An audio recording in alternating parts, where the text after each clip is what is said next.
Hello viewers, আমি doctor Anup বিশ্বাস, incidental Debagram কাটামোড়। অনেকদিন পর আপনাদের সঙ্গে আবারও নতুন একটা কেস নিয়ে আলোচনা করতে চলেছি। হ্যাঁ বন্ধু, ভেরি রিসেন্ট আমি লাইকেন প্লানাসের কয়েকটা পেশেন্ট পেয়েছি এবং পেশেন্টের মধ্যে একটা ভয় কাজ করছে। ম্যাক্সিমাম পেশেন্টের মধ্যেই একটা ভয় কাজ করছে এই সমস্যাটা নিয়ে।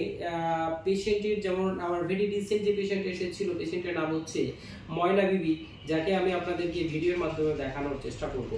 ময়না বিবি 2 থেকে 3 বছর ধরে মুখের একটা ঘা নিয়ে ভুগছেন, যেটা বিভিন্ন ডাক্তারবাবু বিভিন্ন রকম তাকে ভয়ভীতি দেখিয়েছিল, কিন্তু তার প্রপার যে ডায়াগনোসিসটার একটু অভাব ছিল, যে কারণে পেশেন্টের যে একটা ঘা, যে একটা হিলিং যে একটা হবে, সেই জিনিসটা প্রগনোসিসটা খুবই কম ছিল, ভেরি পুয়ার ছিল। পেশেন্ট যতই মেডিসিন লাগিয়েছে বা যাই করেছে না কেন, পেশেন্টের যেটা কমপ্লেন ছিল, পেশেন্টের ঘাটা দিনের পর দিন বাড়তেই চলেছে। তো যাই হোক, অনেক ডাক্তার ভিজিটের পর লাস্টে পেশেন্ট আমার কাছে এসেছে। আজকে 3 টেস্টিং এর পর পেশেন্ট অনেকটাই ভালো আছে।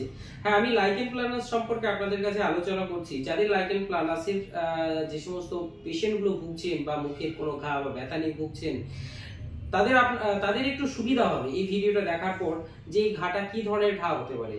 আপনারা কখনোই মুখের কোনো ব্যথাকে নিজেরা ডায়াগনোসিস করতে পারবেন না, তাই পার্শ্ববর্তী কোনো ডক্টর থাকলে ডেফিনেটলি সেখানে গিয়ে আপনার মেন যে সমস্যা সেটা ডায়াগনোসিস করা খুবই উচিত বা দরকার। বেসিক্যালি লাইকেন প্লানাস হলে কি কি সমস্যা হয় সেটা আপনাদের সম্মুখে আজকে আমি তুলে ধরবো। এর যে সাইন সিমটমস রয়েছে সেটাই আমি বলার চেষ্টা করবো আপনাদের সম্মুখে। হ্যাঁ বলবো, লাইকেন প্লানাস বেসিক্যালি হলে আপনি যে কোনো গরম খাবার আপনি খেতে পারবেন না, কোনো মশলা জাতীয় খাবার আপনি খেতেই পারবেন না, প্রচন্ড পরিমাণে বার্নিং সেন্সেশন আসবে। ইভেন আপনি কথা বলতেও পারবেন না, কথা বলতে গেলে আপনার বার্নিং, আপনার মুখে একটা ব্যথা অনুভব হবে, আপনি মাউথ ওপেনিং করতে পারবেন না। এই সমস্ত সমস্যাগুলো লাইকেন প্লানাসে বেসিক্যালি আসবে। আর লাইকেন প্লানাসটা বেসিক্যালি দেখতে কেমন, এটা বিভিন্ন রকমের লাইকেন প্লানাস রয়েছে। ওরাল লাইকেন প্লানাস যেটা রয়েছে, এটা যদি ইরোসিভ টাইপের হয়ে থাকে, সেই ক্ষেত্রে আপনার চারিপাশটা একটা সাদা একটা থক থেকে একটা ঘা থাকবে এবং মিডলে একটা রেডনেসও আসতে পারে। লাইকেন প্লানাসে এটা বেসিক্যালি সিমটম বন্ধু। আর লাইকেন প্লানাস আপনার গালের সাইডেও হতে পারে, আপনার ঠোঁটেও হতে পারে, জিভের সাইডগুলোতেও হতে পারে, আপনার যে প্যালেট রয়েছে বা তালু যেটা রয়েছে, তালুতেও আপনার লাইকেন প্লানাস হতে পারে।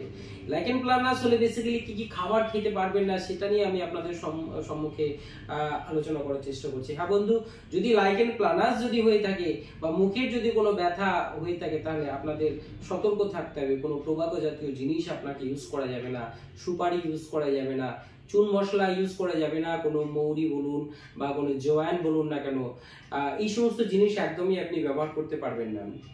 এগুলো ব্যবহার করলে এগুলো একটা কি রিস্ক ফ্যাক্টর, এগুলো আপনার সমস্যাটাকে বাড়িয়ে দিতে পারে। আর লাইকেন প্লানাসের কারণ যদি বলেন, এটা একটা অটো ইমিউন ডিসঅর্ডার। বেসিক্যালি এটা ইমিউনিটির উপরেই এটা ডিপেন্ড করে থাকে, এর পার্টিকুলার কোনো কারণ নেই। তবুও যদি কারো হেপাটাইটিস সি ভাইরাসে অ্যাটাক করে বা কারো যদি হেপাটাইটিস সি ইনফেকশন থাকে, সেক্ষেত্রেও লাইকেন প্লানাস হওয়ার একটা চান্সেস থাকে বন্ধু। আরও একটা হচ্ছে যাদের আপনার হাইপার টেনশন রয়েছে, যারা সুগারের একটা সমস্যা নিয়ে যারা যে সমস্ত পেশেন্টগুলো ভুগছে, তাদের ক্ষেত্রেও এটা একটা রিস্ক ফ্যাক্টর বন্ধু। তাই এদের ক্ষেত্রেও লাইকেন প্লানাস হওয়ার একটা সম্ভাবনা থাকে। লাইকেন প্লানাস শুধু যে মুখে হয় তাও ঠিক না বন্ধু। লাইকেন প্লানাস আপনার পুরো বডিতেও হতে পারে, আপনার হাঁটুর নিচগুলোতে হতে পারে, আপনার চেস্টে হতে পারে, ব্যাক সাইডে হতে পারে। যখন আপনার চেস্টে বা ব্যাক সাইড বা আপনার হাঁটুর নিচে হবে, সেই ক্ষেত্রে একটা ব্লিস্টার ফর্মেশন হতে পারে, আপনার চুলকানো একটা ভাব আসতে পারে। এই সবই হচ্ছে লাইকেন প্লানাসের সাইনস অ্যান্ড সিমটমস বন্ধু। আর লাইকেন প্লানাস একটা কিউরেবল, একদমই ভয় করবেন না, কোনো চিন্তার মধ্যে থাকবেন না। যাদের এই সমস্ত সমস্যায় যারা ভুগছেন, যাদের এই সমস্যাগুলো রয়েছে, তারা আমার সঙ্গে কমেন্টের মাধ্যমে আলোচনা করতে পারেন, আমি আপনাদেরকে সলিউশনটা বলে দেবো। ভয়ের কোনো কিছু নেই, সাথে থাকুন, সঙ্গে থাকুন, আমি আমার পেশেন্টকে আপনাদের সঙ্গে শেয়ার করছি। বীরপুর মিয়াপাড়াতে পারে। আপনার কি সমস্যা? আমার মুখের সমস্যা। প্রথম আমার মুখে ছোট একটা ফুসুরের মতন কি বার হয়, সেটা যখন আমি ব্যথা হয় ভাত খেতে পারিনি, ডাক্তারখানায় যাই, ডাক্তারে যাতে ওষুধ দেয় তাতে ওষুধ লাগাই, আর তাতে আমার ভাবনা বেড়ে যায়। আপনি যত মেডিসিন লাগাচ্ছেন তত আপনার ঘাটা বেড়ে যাচ্ছে। আপনার কি সমস্যা হয়েছে? কোনো ডাক্তারবাবু কি আপনার কিছু বলেছিল? হ্যাঁ, ডাক্তাররা বলছে ভিটামিন নেই, ভিটামিনের অভাবে এই যে তার জন্য হয়েছে। তা আমাদের গ্রামে হাতুড়ি ডাক্তার দেখাচ্ছে, সে তখন বলছে যে 3-4 তার কাছে গেলাম, সে তখন বলছে যে আমি পাইব না, অন্য ডাক্তার দেখতে। তারপর অন্য ডাক্তার, আপনি হাতুড়ি ডাক্তার ছাড়া আর কোথায় কোথায় দেখিয়েছেন? হাতুড়ি ডাক্তার ছাড়া আমি দেখেছি শক্তিনগর হসপিটালে দেখেছি, আর কোথায় দেখিয়েছেন? তারপরে পিজিতে দেখিয়েছি, মেডিকেলে দেখিয়েছি। মেডিকেলে দেখিয়েছেন। আর ওই তারপরে তোমার ওই কৃষ্ণনগর উদয়ভানু তালুকদার ওর কাছে 3 খাট গিয়েছি। ওকে। হ্যাঁ, আপনি তারপরে আপনার এবিএতে আর একটা মুখে ডাক্তার, ওখানে ওকেও দেখি, ওখানে হসপিটালের ওই সাইডে। ওকে। হ্যাঁ, ওকেও দেখি। আপনার ওভারঅল এটা কতদিন ধরে আছে এই সমস্যাটা? এটা প্রায় 2.5 বছর থেকে আছে।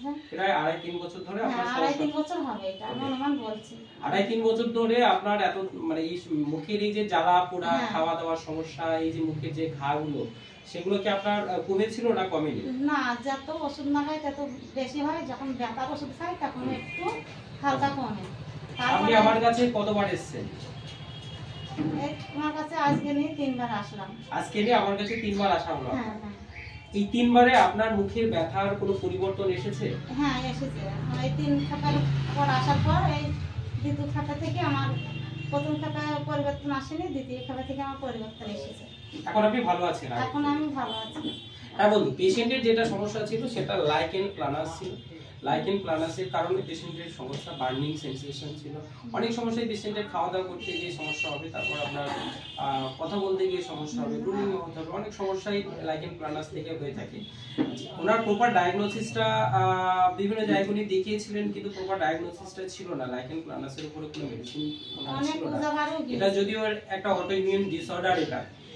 তো আজকে 303rd সিটিং চলছে আমার কাছে, পেশেন্ট অনেক ইমপ্রুভ আছে। আমি আপনাকে দেখাবো প্রথমকারের যে ছবিটা এবং আজকের যে ছবিটা আমি আপনাদেরকে দেখাচ্ছি, আপনারা অনেকেই বুঝতে পারবেন।